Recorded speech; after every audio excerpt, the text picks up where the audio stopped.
ketika saya mengatakan saya dari program studi arkeologi, mereka bertanya lagi, arkeologi itu apa?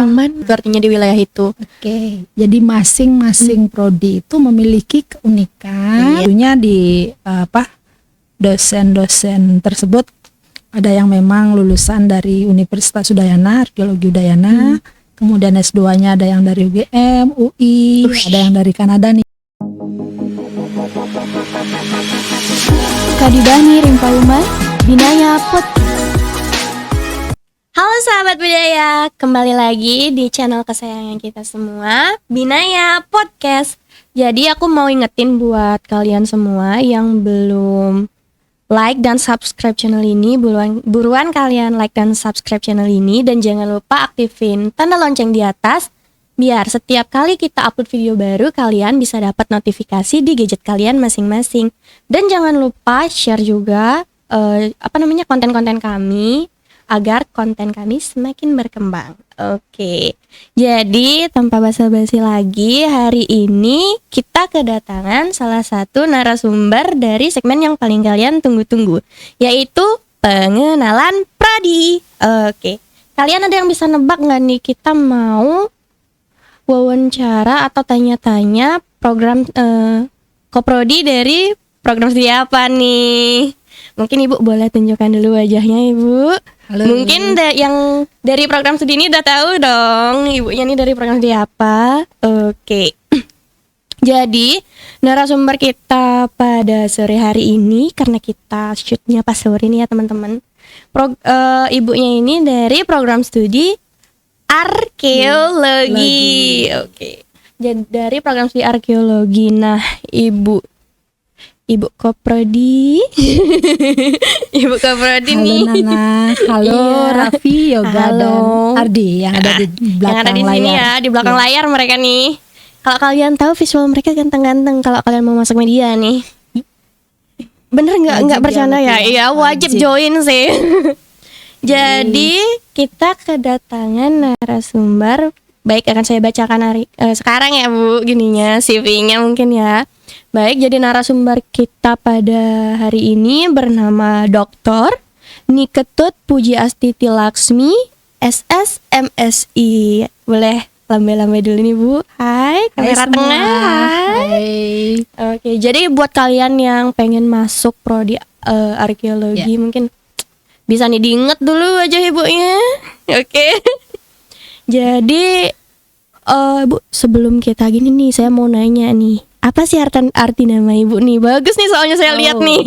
Nama dulu ini ya. Iya. Sebenarnya nama Nana juga bagus. Iya. Benar sih Bu.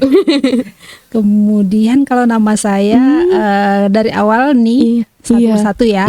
Nih itu berarti perempuan pastinya. Iya pasti. Karena kalau laki-laki pasti I. Identik Bali.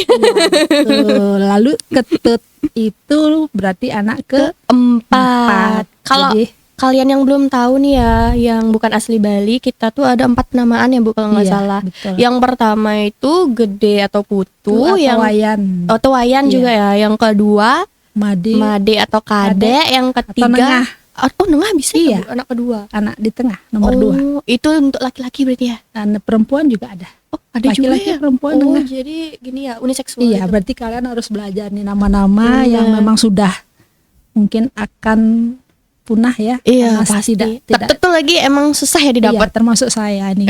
Bener. Bentar lagi masuk museum. Karena kita sekarang udah KB2. Iya. Anak cukup. Bener gak sih Bu? Satu anak juga lebih cukup lagi mungkin bagi beberapa orang. Bisa lanjut mungkin Ibu. Kemudian Puji Astiti mungkin itu satu rangkaian, satu fase. Ya, saya diharapkan menjadi seorang bukan yang menerima pujian, tapi yang bisa memuji, melakukan puji-pujian khususnya kepada Tuhan yang Maha Esa pertama, kemudian kepada orang tua, kepada pemimpin catur guru itu ya, dan juga kepada siapapun. Jadi kita memang wajib menyenangkan atau dalam tanda kutip memuji, memberi penghormatan dalam hati yang luas. Kemudian Laksmi. Ini paling cantik sih Nana lihat namanya Bu. Dan bukan hanya saya ternyata yang mempergunakan nama Laksmi di FIB ya. beberapa dosen memang namanya ada akhiran atau Laksmi. diawali dengan kata Laksmi. Rata-rata cantik loh. Iya bener Bu, enggak itu bukan gini, Kata bukan kutip. rahasia lagi. Kutip itu. Ya, namanya selain lembut saya dengar itu juga cantik banget. Iya. Gitu. Jadi Laksmi itu adalah salah satu nama dewi yang merupakan istri dari atau permaisuri mungkin atau ya istri dari Dewa Wisnu Dewa sebagai Wisnu. pencipta. Jadi kami tidak menyamakan diri dengan beliau pastinya, tapi mungkin kami adalah pemuja beliau Emang sih Bu, saya lihat. dan merupakan dewi kemakmuran. Iya benar. Selain itu lembut gitu, saya lihat orang-orang yang punya nama Laksmi. Tapi ganas gitu. juga loh. Asik ganas. Maaf jangan tertawa ya. Oke. Jadi Ibu dulu S1-nya itu arkeologi Iya. juga atau lain? Saya gitu. S1 arkeologi di program studi arkeologi Udayana tahun 1992. Jadi angkatan 92. Apa sih yang buat Ibu tuh kayak tertarik gitu ngambil arkeologi waktu itu? Bisa jalan-jalan. Masa sih Bu? Nah itu. Jalan-jalan terus gitu enggak kan? Jalan-jalan. Melali-melali. Melali-melali. Tapi kalau ke misalnya situs. melali-melali gitu buat laporan gak sih Bu? Siang kuliah lapangan malam buat laporan. Oi. Dan itu kan motonya Bener-bener, arkeologi. Bu. Yang anak arkeologi ini pasti tahu. Siang. Yang jalan-jalan malam buat laporan. Iya. Bener sih, Wajib. tapi kita harus senang-senang dulu Iya. gitu baru serius. Iya. Bener sih Bu Karena arkeologi itu obyeknya itu. di lapangan. Jadi kuliah di lapangan itu wajib bagi program studi arkeologi. Jadi ini ceritanya dari mahasiswa jadi kaprodi. Kalau jadi kaprodinya mungkin tidak termasuk salah satu cita-cita sesungguhnya, tapi karena salah satu kewajiban ya mungkin dalam Tridharma perguruan tinggi itu ada pengabdian. Jadi ada Pengabdian waktunya kepada untuk mengabdi khususnya bagi program studi. Tapi waktu diangkat dulu pas jadi kaprodi itu gimana sih perasaannya Bu? Masih deg-degan nggak? Saya bisa nggak sih ngejalanin dengan gini? sangat deg-degan, sangat percaya diri karena Koprodi salah satunya adalah sebagai pemimpin program studi, memimpin dosen di program studi, kemudian mahasiswa, dan itu menurut saya sesuatu yang memerlukan skill, kemudian memerlukan kekuatan kepribadian yang kuat supaya bisa mengarahkan baik mahasiswa maupun dosen sesuai dengan tujuan dari program studi itu sendiri. Nah, itu menurut saya sesuatu hal yang berat. Dan di awal saya masih agak-agak gini bingung gitu, ragu gitu. Iya, sangat ketakutan, bukan cuma ragu tapi Kok bisa takut sih Bu? takut saya waktu itu jadi koprodi. Kalau bisa saya mau jadi dosen biasa saja supaya saya bisa ngajar pulang. Oh, ngajar pulang. Kalau di mahasiswa kupu-kupu. Iya, karena dulu juga saya mahasiswa kupu-kupu. Enggak ikut kayak kepanitiaan organisasi itu Bu? Pernah jadi panitia apa begitu ya, cuman saya nggak datang waktu itu. Mungkin Ibu karena 11-12 sama saya sini. karena rumah saya jauh mungkin ya waktu itu. Rumah Ibu di mana Bu? Rumah saya di Buduk, Mengui, jauh dari kampus. Kemudian transport juga mahal. Iya. Aduh jangan dibilang waktu itu pasti mahal banget sih. Iya, makanya saya termasuk mahasiswa kupu-kupu. Kemudian ketika menjadi dosen pun cita-citanya begitu, kampus ngajar, habis itu ada tugas, setelah itu pulang. Tapi sekarang ketika jadi koprodi nggak bisa. Maaf Anda tidak bisa Ibu. Udah gitu ya sekarang. Karena ada mahasiswa tugasnya udah nunggu gitu. Iya, mahasiswa yang janjian ibu ada di kampus, ibu ada di kampus. Ya, apalagi masa-masa MBKM semua ibu minta tanda tangan. Ya, benar sekali. Yang udah mau skripsian, MBKM, ujian. Betul sekali. Jadi harus standby di prodi, diusahakan. Walaupun sekarang sudah ada alat komunikasi yang lebih lancar, kita bisa janjian dulu dengan mahasiswa, tapi akan lebih baik dan sangat baik kalau bisa standby di prodi. Iya, bener sih Bu. Tapi ngomong-ngomongin prodi Arke sendiri nih Bu, itu kan bukan prodi pertama kan pasti. Itu tuh sejarah prodi pertama. Kan yang paling pertama bahasa sastra Indonesia nggak sih Bu? Bukan. Oh jadi bukan tergantung urutan itu ya? Bukan.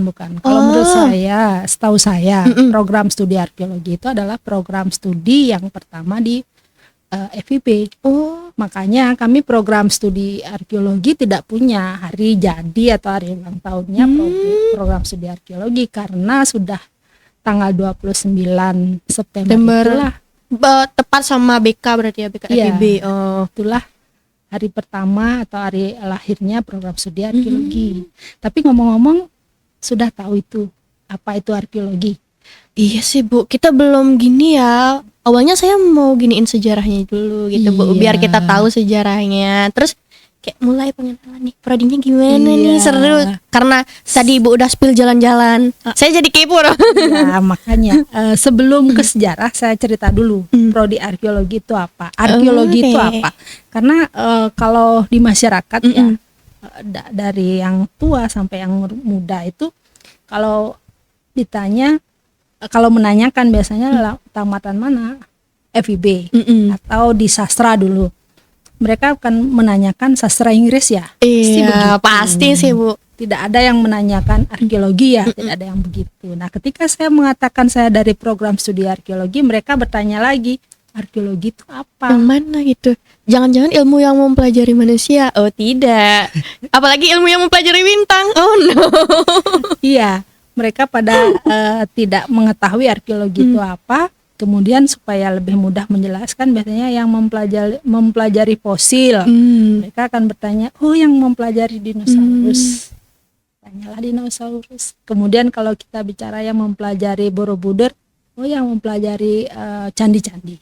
Jadi secara umum masyarakat kurang paham dengan ilmu arkeologi. Benar sih. Padahal ilmu arkeologi itu adalah ilmu atau prodi arkeologi itu prodi yang paling tua di FIB. Nah, arkeologi itu adalah ilmu yang mempelajari manusia. Yang dipelajari manusia bukan benda sebenarnya. Manusia masa lampau berdasarkan bukti-bukti tinggalannya berupa Benda. Akhirnya saya tahu yang di belakangnya aja nih. Jadi arkeologi itu memang mempelajari manusia masa lampau berdasarkan tinggalan.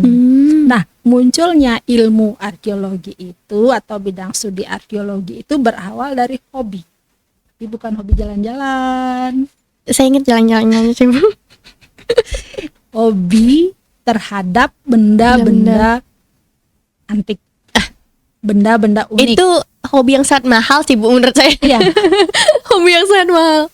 Kuliah di program studi arkeologi relatif mahal sebenarnya. Benar. Nah, jadi dari hobi untuk mengumpulkan benda-benda itu kemudian berkembang ingin mengetahui benda itu, siapa pemiliknya, bagaimana benda ini dibuat, bagaimana benda itu dipergunakan. Nah, semua itu pengetahuan itu kan berkaitan dengan manusianya. Hanya muncullah ilmu arkeologi. Termasuk kemudian Bali dan lebih luasnya Indonesia memiliki banyak sekali. Aduh. sekali Pasti banyak sih. tinggalan. Sama Jawa nggak sih Bu lagi satu biasanya? Jadi ketika masa kolonial benda-benda itu malah dipergunakan sebagai souvenir. Jadi diambil dieksploitasi dari wilayah Nusantara, kemudian dijadikan souvenir, dijadikan persembahan, dijadikan kenang-kenangan oleh bangsa-bangsa luar, Inggris, Belanda. Dari sana kemudian muncullah keinginan untuk menyelamatkan tinggalan-tinggalan itu, dibuatkan dinas-dinas atau jawatan zaman lampau itu jawatan purbakala begitu. Dan termasuk dibangun atau didirikanlah kampus-kampus yang juga berhubungan dengan benda-benda purbakala. Ngomongin kampus nih Bu, sekarang saya jadi ingat nih, apa sih Bu yang buat beda gitu arkeologinya UNUD sama arkeologinya universitas lain? Oke, yang lain itu yang mana nih? Misalnya yang nih, setahu Nana. Kalau yang saya tahu mungkin Arkeologi ada berapa yo di Indonesia? Arkeologi itu ada di UI juga nggak sih Bu? Iya, UI, ada, UGM ada. Lagi? Nah, kalau saya baru taunya itu sih Bu, soalnya yang paling famous kampusnya itu. Yang UI ya, UGM ada, Unhas, Universitas Hasanuddin. ada. Itu Universitas Hasanuddin yang di mana ya Bu ya? Di Makassar. Oh Makassar. Kemudian Udayana ada, Haluleo ada. Halileo, saya tumben dengar tuh. Sulawesi. Oh, Jadi Sulawesi. di Pulau Sulawesi ada 2, Hmm. Haluleo dan ini Sanudit. Mm-mm. Kemudian di Jambi. Hmm. Saya kalau tidak salah dengar ada lagi yang baru, cuman saya lupa. Tapi Hmm. itu sudah berapa ya? 6 ya. 6 banyak. Jadi ada 6. Iya. Tentunya dari 6 Pasti ada tambahnya pembeda-pembeda. ya sedikit. Tapi menurut saya kalau misalnya dari program studi lain kayak yang langka kayak sastra Jawa kuno yang gitu, sastra Bali itu masih termasuk itu yang banyak gitu diminati, pasti sudah ada 6 pasti banyak diminati Iya. gitu artinya di wilayah itu. Oke. Jadi masing-masing prodi itu memiliki keunikan, Iya benar. keunggulan. Iya. Nah, ini yang ditanya ya. Keunggulan selain jalan-jalan dan hobinya yang gini nih, hobinya yang sangat mahal. Oke, keunggulan dari program studi arkeologi FIB Udayana adalah 1, banyak situs yang ada di Bali terutama di sekitar kampus masih living monumen. Iya, Beda dengan di monumen. Jogja, Kalau yang di Jogja tuh berarti yang hampir gimana? dead, hampir semua dead monumen. Oh berarti saya ingat nih Bu, yang live monumen sama dead monumen. Kayaknya Iya. saya pernah deh gini ini tuh sama Ibu. Iya Iya. pernah kayaknya. Nah, kalau yang live monumen, kalau mau belajar situs-situs arkeologi yang live monumen ya di Bali. Karena di Bali itu situsnya dari walaupun ada beberapa yang memang berubah fungsi ya, tetapi secara umum bisa dikatakan dia masih live, masih dipergunakan. Dipergunakan. Mm. Kemudian selain live monumen itu di ilmu budaya arkeologi Fakultas Ilmu Budaya Udayana juga arkeologi publik ya, peran serta masyarakat dalam pengelolaan, dalam pelestarian dan dalam pemanfaatan situs-situs arkeologi bisa dijadikan sebagai contohan mungkin ya, atau menjadi keunggulan dari program iya. studi arkeologi. Jadi arkeologi publiknya tuh di Bali kenceng. Benar sih. Oke. Tapi itu banyak banget sih menurut saya kalau misalnya di Bali. Tapi saya tuh jujur belum tahunya tuh yang tadi Ibu bilang antara dead monument sama live monument tuh jujur belum tahu awalnya gitu ya. Tapi setelah diterangin jadi ngerti gitu. Kemudian yang terpenting juga epigrafi. Epigrafi Itu epigrafi itu apa sih Bu? kalau bicara epigrafi harus yang lain juga ya. Jadi di arkeologi itu ada arkeologi prasejarah ya, dari masa sebelum ditemukannya tulisan. Kemudian arkeologi sejarah Hindu-Buddha, ketika sudah ditemukan tulisan pada masa itu kenceng nih budaya Hindu dan Buddha yang mempengaruhi tinggalan arkeologi. Kemudian masuk budaya Islam. Terus setelah Islam kolonial ya, kolonial dan hingga masa kemerdekaan. Nah, pada masa mulai ditemukannya tulisan, baik itu masa Hindu-Buddha, masa Islam, hingga masa kolonial, kita mempergunakan data-data tertulis untuk mengungkap budaya-budaya pada masa itu.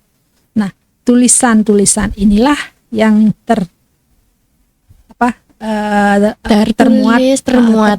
di dalam prasasti. Jadi ilmu yang mempelajari tulisan-tulisan itu baik aksaranya, bahasanya maupun isi dari prasasti itu disebut dengan epigrafi. Ilmu epigrafi. Nah, di Bali Universitas Udayana program studi arkeologi kenceng tuh epigrafinya.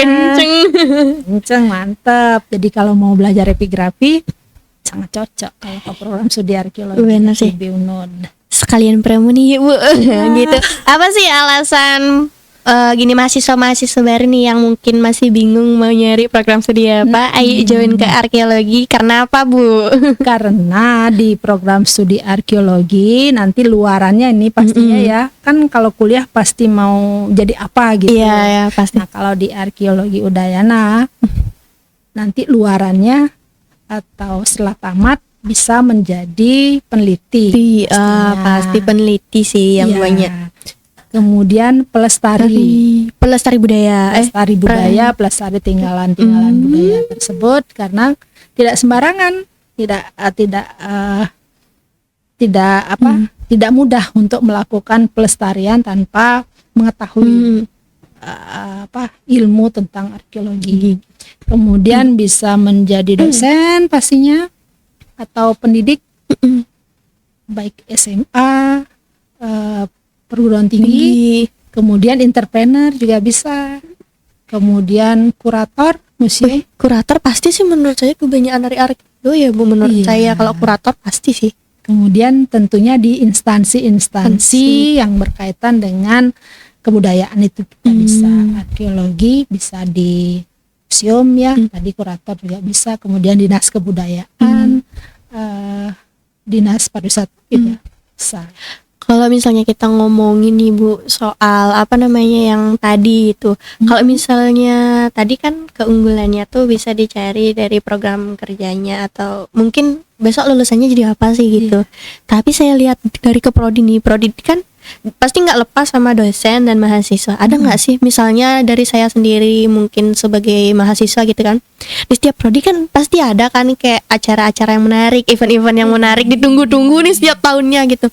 Kalau di Arkeo apa sih Bu gini? Kalau di Arkeo mulai masuk mahasiswa akan diinisiasi ya dengan suatu kegiatan yang bernama POSA, pengenalan objek studi arkeologi. Wah, saya pernah denger tuh. Tunggu nih, mahasiswa barunya deg-degan menunggunya, mahasiswa lamanya juga emang nunggu-nunggu gitu. Mana nih yang cantik? Gitu. Salah satu. Halo Dek.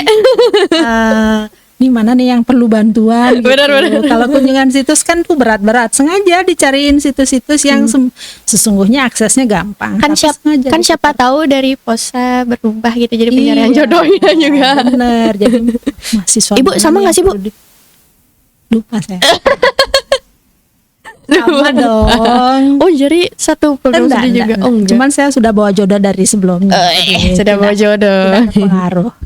Jadi POSA tuh lebih sulit ya gininya atau gimana Bu jadinya? Tidak sulit. Hepan.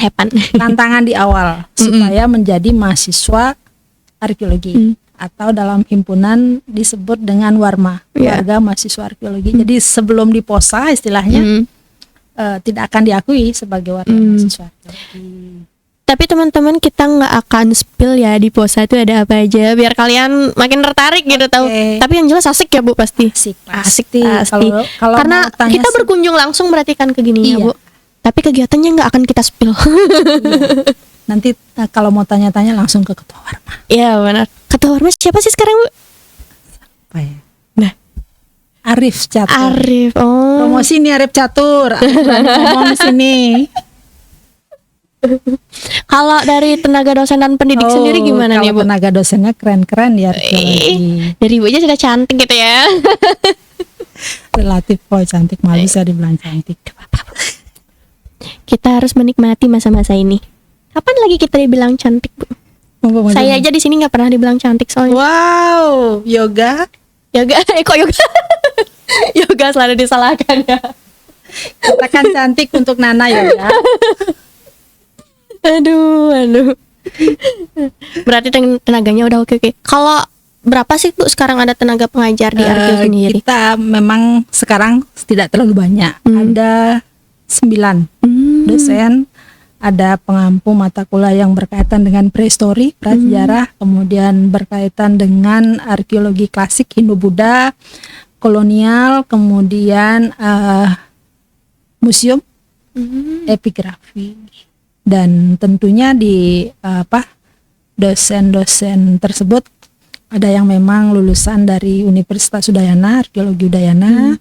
Kemudian S2-nya ada yang dari UGM, UI, ada yang dari Kanada nih yang baru. Siapa Bu? Spill dong Bu. Dosen baru. Nanti pasti ketemu. Kemudian ada juga tapi udah pensiun ya beliau. Tidak bisa disebut. Oke. Itu. Jadi udah masih keren-keren banget ya yang fresh graduate juga dari Kanada langsung. Siapa tahu kita objek penelitiannya yang selanjutnya ke Kanada gitu. Keren pokoknya. Tapi Arkeo tuh ada nggak sih Bu yang sampai keluar gitu? Maksudnya di luar Indonesia belum berarti ya? Belum. Iya, keluar Indonesia. Sampai itu ya Bu? Iya, beberapa kegiatan yang memang diikuti oleh program studi mungkin bukan mahasiswa ya, belum mahasiswanya, hanya dosennya. SPAPA. Itu tuh di mana Bu? Itu yang terakhir dilaksanakan di Kamboja. Kamboja, Bangkok. Jadi di situ dosen bisa seperti apa ya, workshop gitu ya, workshop seminar berkaitan dengan kearkeologian di Asia Tenggara dan juga di mana ya, Eropa ya. Udah sampai Eropa nih. Kalian ragu apa lagi untuk masuk gitu ya, Bu ya? Jadi sebelumnya kita juga punya dosen kontrak yang dari Itali ya. Waktu itu Ada juga yang dari ada Itali. sempat juga dosen dari Itali yang dikontrak di sini, cuman saat ini sudah tidak diperpanjang lagi kontrak beliau. Gitu. Kalau mungkin rencana pengembangan ada nggak sih, Bu? Kalau misalnya udah sampai gitu kan, kayak udah sampai keluar Indonesia, terus tenaganya juga oke-oke. Ada nggak sih, Bu, kalau di prodi tuh kepikiran gitu pengen ngembangin lagi ininya, mungkin dari aktivitas atau kegiatan-kegiatan lain, baik mahasiswa atau dosen gitu yang mau dikembangin, atau kerjasama apalah Iya, gitu, Bu? kalau untuk kerjasama dan pengembangan program studi selalu dilaksanakan. Jadi sebelumnya memang kita sudah nih bekerja sama dengan instansi terkait ya. Balai Arkeologi sekarang kan sudah berubah menjadi BRIN. Jadi alumni kita nih ada di hampir semua, kalau dulu Balar ya seluruh Indonesia itu, sekarang menjadi BRIN itu ada di ujung utara barat ya, barat sampai timur itu ada alumni kita. Kemudian kalau dengan luar kita juga berusaha nih, masih berusaha untuk mengembangkan kegiatan-kegiatan yang bisa dilaksanakan oleh mahasiswa maupun dosen. Kemudian kita juga bekerja sama dengan BPK. Kalau sekarang BPK, kalau sebelumnya Bentar dulu, Bu. Pelestarian. BPK, Badan Pelestarian Kebudayaan. Iya, Badan Pelestari Kebudayaan. Oh. Dan alumni kita juga tersebar di kantor itu. Nah, kemudian kita juga bekerja sama dengan Yayasan Hasari Joyo Hadikusumo. Dan sudah dari tahun 2018 kalau tidak salah sampai sekarang. Dan kebetulan tahun ini program studi arkeologi Udayana yang dipercaya untuk mengkoordinatori atau sebagai koordinator dari kegiatan penelitian bersama. Keren sih, Bu. Iya, jadi program studi arkeologi seluruh Indonesia akan mengadakan kegiatan penelitian bersama. Kalau tidak salah Agustus nih ya pelaksanaannya, dan program studi arkeologi FIB Udayana yang menjadi koordinator kegiatan. Keren. Itu di mana sih, Bu? Yang Agustus depan di Sangiran. Sangiran di mana tuh, Bu? Manusia Purba, situs Manusia Purba Sangiran. Di Jawa ya. Di Jawa. Jadi seru kayaknya ya, Bu ya? Atau saya kesana aja? Perlu dong jalan-jalan. Perlu, aduh. Mainnya jauhin lagi sedikit. Tapi saya kalau di sana saya ragu sih, Bu, saya tahu jalan. Karena kelemahan saya tuh saya agak buta arah gitu. Kalau diajak kemana-mana pasti bingung. Oh tenang, kalau di arkeologi tidak akan buta arah, karena di arkeologi juga ada mata kuliah pemetaan dan geomorfologi. Ya, geomorfologi, mahasiswa arkeologi wajib tidak boleh tersesat. Saya gagal di tes pertama kayaknya. Kalau sampai tersesat lah bahaya itu. Jangankan saya nyari arah sendiri, Bu. Kadang-kadang kalau saya disuruh buka Google Maps kan, udah buka nih, tetap aja salah. Nah, perlu ngambil mata kuliah pemetaan. Iya, benar, pemetaan. Buat kalian cewek-cewek yang nggak bisa atau belum tahu mata arah nih, itu mata angin atau arah itu harus ambil ini ya, mata kuliahnya. Berarti gitu. mata kuliah itu harus saya tawarkan secara ini merdeka belajar. Jadi semua bisa mengambil mata kuliah itu. Harusnya gitu sih, Bu. Kalau saya mau sih ngambil itu, Bu, kalau misalnya ada. Tapi, Bu, saya ada pertanyaan nih satu. Kalau saya pernah dengar nih, ada anak arkeologi nih, yoga 21. Hampir setiap angkatan ada nama yoga. Siapa ya namanya? Angkatan 2001, ingat saya. Yoga yang itu. Ya. Nah, dia tuh sempet kan punya pacar tuh, mantan itu teman saya. Nah, dia bilang tuh kayaknya ada nih yang antropologi bersinggungan sama arkeologi yang ragawi. Itu tuh gimana sih Bu yang kayak gitu tuh? Iya, jadi kalau di luar Indonesia mungkin ya, ilmu arkeologi ini memang masuk di antropologi karena sama-sama mempelajari manusia. Ya, Bedanya adalah kalau arkeologi manusia masa lampau, kalau antro kan manusia sekarang. Jadi iya. sama-sama mempelajari itu. Nah, di program studi antropologi juga ditawarkan mata kuliah antropologi ragawi gitu ya, Iya. kalau nggak salah, mempelajari manusia masa lampau. Jadi hingga manusia sekarang tuh sedikit banyaknya kan perlu juga diketahui dulunya seperti apa. Manusia yang sekarang ini dulunya bentuknya apa sama seperti ini, Benar. kehidupannya apa sama seperti ini. Nah, itu ditawarkan atau diajarkan di sana. Tapi berarti di Arkeo juga diajarin kan Bu gimana perkembangan gitu yang gitu tuh? Iya, di hal itu bisa dipelajari di etnoarkeologi. Jadi tidak semua yang masa lampau itu kita pelajari dengan dari benda-benda itu. Kita juga bisa membandingkan Iya. dengan yang sekarang. Misalnya manusia sekarang seperti apa sih? Jangan-jangan manusia masa lampau juga begitu. Iya benar. Termasuk alat ini dulunya dipakai apa sih? Gitu. Oh, sekarang dipakai seperti ini. Jangan-jangan dulu juga seperti itu. Jadi itu namanya etnoarkeologi. Ternyata banyak ya Bu gininya apa namanya ilmu-ilmu yang emang seasik itu dipelajarin di Iya. Arkeo gitu. Baik untuk mungkin Ibu ada apa namanya kayak satu mata kuliah yang menurut Ibu tuh paling asik dan recommended banget buat mahasiswa gitu yang mau masuk di Arkeo gitu. Semua mata kuliah menurut saya asik. Asik. Ada yang suka membaca prasasti, ada yang suka mengulik-ngulik fosil manusia purba atau manusia prasejarah, ada yang suka melihat candi dan arca-arca, ngintip-ngintip. Ngintip-ngintip, ukur-ukur. Arca nih, arca zaman lampau cantik-cantik loh. Benar Gitu sih kan. Bu. Iya. Kemudian ada yang suka melihat bangunan kolonial. Iya itu bagus sih Bu menurut saya bangunan kolonial tuh. Arsitektur. Nah itu jadi semua menurut saya ini. Walaupun saya sendiri pasti sukanya epigrafi, prasasti. Oke Bu, baik. Terima kasih atas info dan semua ilmu baru yang didapat. Jadi teman-teman kalau misalnya kalian emang benar-benar lagi bingung nih misalnya kan mau milih masuk di jurusan apa sih nanti kalau misalnya udah selesai SMA gitu, apalagi Bisa kalian jalan-jalan. iya yang bisa jalan-jalan, yang asik gitu, yang mungkin hobinya tuh barang-barang antik kayak yang dibilang Ibu tadi, bisa banget nih join di arkeologi.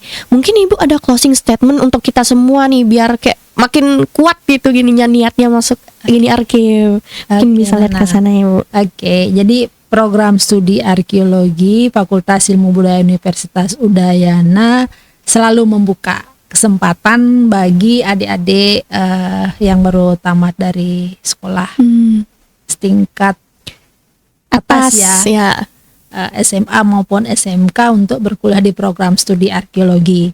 Jadi kampus sudah tentu ada di Jalan Nias, tidak berubah, dan juga di Bukit.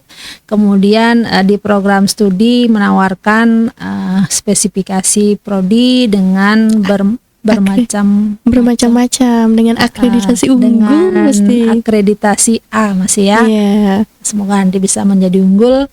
Kemudian luaran atau lulusan dari program studi arkeologi sudah sudah bekerja di beberapa instansi baik negeri maupun swasta, dan tentunya berkuliah di program studi arkeologi adik-adik bisa jalan-jalan sambil belajar, jalan-jalan sambil bekerja, apalagi sekarang kita bisa bekerja dari mana saja kan, seperti itu. Nah, kita bisa melakukan riset di mana saja. MBKM riset di arkeologi juga sudah sangat difasilitas. Jadi silakan datang ke program studi arkeologi. Dengan banyak profit yang dikasih tahu ibunya tadi, gak mungkin dong gak tertarik join ya Bu ya. Iya, sayang sekali.